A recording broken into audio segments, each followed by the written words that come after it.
Pininyahang manok ang niluto ko ngayon.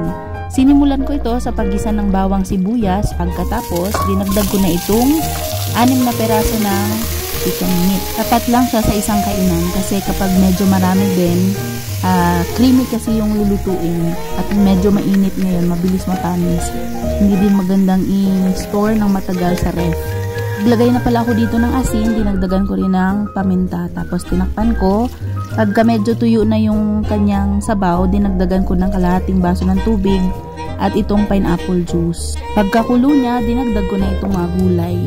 Naglagay ako ng slices ng patatas, carrots, slices ng pineapple at itong bell pepper. Tatakpan ko to, hintayin ko rin na kumulo. Para pagkatapos nito, ang ilalagay ko naman ay itong evap. Isang lata lang na maliit ang ginamit ko dito. Yan, ito yung magbibigay krema sa ating ulam. Pagkatapos nito, mga 2 minuto, naglagay na rin ako ng asin. Ito na yung tinimplahan ko na talaga at naglagay ako ng kaunting seasoning. Tinikman ko to at nung napansin ko na okay na yung kanyang lasa, pinakuluan ko lang ng siguro mga 3 minuto para maluto din yung mga gulay.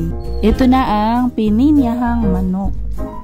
Yan, makrema ang ating ulam ngayon. Inilipat ko na rin ito dito sa container para ready na siya para i-serve. Ito oh, ang sarap ng sabaw nito. Malasang malasa, masarap siya ihalo sa kanin. At ito na ang ating ulam. Let's eat everyone. Thank you for watching.